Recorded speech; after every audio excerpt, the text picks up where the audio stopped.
let us begin with the third chapter of history, post-industrialization age. The noisy industrial revolution had brought about radical changes not only in the economic sphere but also in the political, social, and the cultural setup of the society where it had taken place. There was no sphere of human activity which was not affected by the economic revolution. These changes were varied in nature and had taken place at different levels. Different transformations due to the Industrial Revolution. The Industrial Revolution had led to the establishment of factory system. This system led to the urbanization of industrialized society, whereby a number of new cities had emerged, which were the centers of production. The factories were established in these urban areas and they provided employment to the people, and so it attracted a large number of people, mainly from the rural areas. This led to the overcrowding of the urban areas, which put a pressure on its infrastructure. In England, cities like Manchester and Leeds had witnessed maximum number of people settling over there. These different industries had employed both the skilled as well as unskilled laborers. The urban areas were looked upon as the perennial source of employment by the landless farmers in the villages, who then flocked in large numbers to the urban areas. The Industrial Revolution had led to the rise of capitalist economy, wherein the two important classes were the capitalists and the laborers. Economic inequality had existed among the capitalists who had owned the factories and the laborers who had no access to the ownership of the means of production and so worked in the factories for low wages. The capitalists had the support of the government who framed the laws to protect their interest, whereas the laborers lived in poverty. The capitalists, in order to earn huge profit, would exploit the laborers. In the post-industrialized society, the family, which was the basic unit of the society, was adversely affected.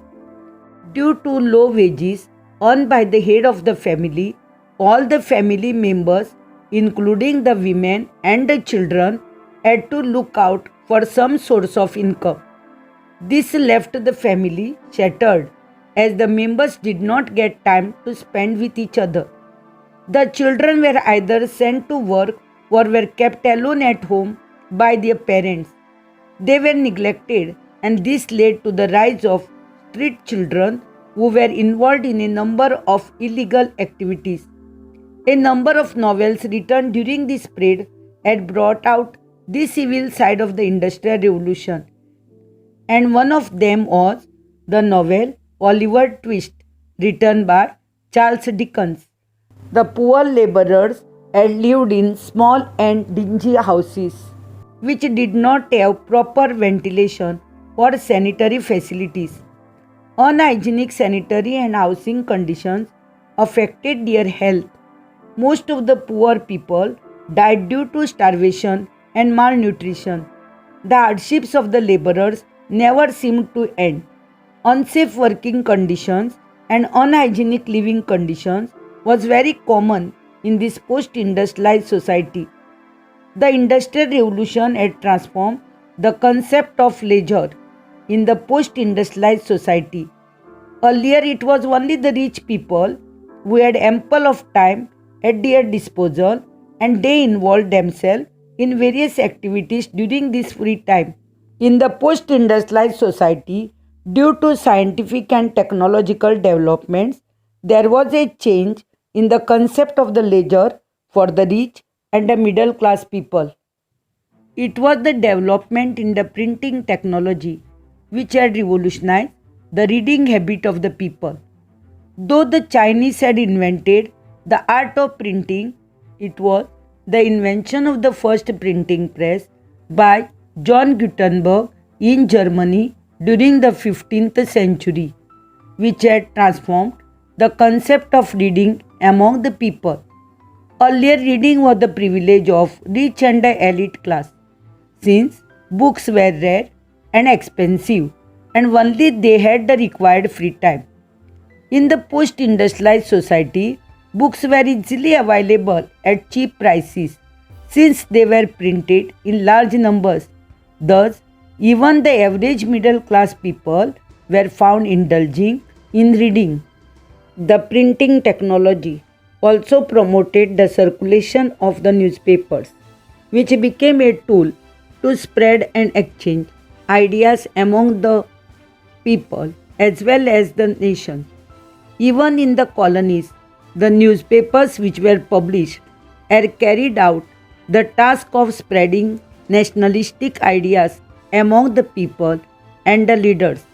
For example, in India, the newspapers had played a major role in spreading the nationalistic ideas, and it also provided a platform for the leaders from the different Indian states to share their views with one another and make the people aware of the exploitation of the India's wealth and resources.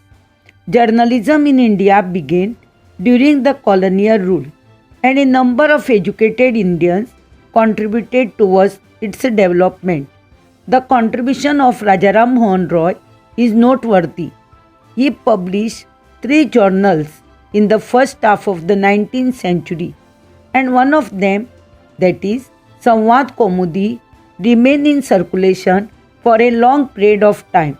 It was his publications which had gained popularity because it contained articles which gave the real picture of the conditions of the Indian society and the exploitation and humiliation which the Indians had to face in the colonial India. It does mark the beginning of Indian journalism in colonial India. The newspapers were also used by the commercial class of the traders to advertise their products, which has helped them to increase their sales because the newspapers were read by a large number of people, and so information of their products would reach in many homes. The advertisements were also preferred by the publishers because it was a source of income for them. In the post-industrialized society, a number of publishing houses were established in Europe and other countries. These publishing houses started publishing novels written on different subjects ranging from fiction to social themes. In Europe, from the 16th century onwards, novels of authors such as Charles Dickens, Oliver Twist, Jonathan Swift, Gulliver's Travels, H.G. Wells, The Invisible Man, E.M. Forster, aspects of novels were widely read by the people throughout the world. Even women authors like Jane Austen, Pride and Prejudice, Emily Bronte, Wuthering Heights had become famous due to their writings, which depicted the changing role of women in the society. In India, the novels of writers like Bankim Chand Chatterjee, Anand Math, Mulkraj Anand, Kuli, R.K. Narayan, Malgudi Days, Gurudev Rabindranath Tagore, Gitanjali, and many more were popularly read. These novels depicted the conditions of the Indian society of that period very effectively. The post-industrialized society had witnessed the emergence of new political ideas which had stressed the rights and the privileges of the common masses. Writings of the French authors like Montesquieu, Rousseau, and Voltaire had resulted in the French Revolution, which is considered as the major event in the world history. Even in colonial India, writings of a number of nationalistic leaders like Tilak, Savarkar, Rajaram Mohan Roy, Mahatma Gandhi, and many others had kept the flame of nationalism burning in the minds of the Indians. This intellectual awakening had played a major role in bringing about the nationalistic movements in Asia and Africa. These major transformations resulted in the emergence of a society which was totally different from the societies of the ancient and medieval ages. It was a society which had recognized the rights and the privileges of every person, irrespective of his political, social, or economic status in the society. It marked the beginning of the modern age.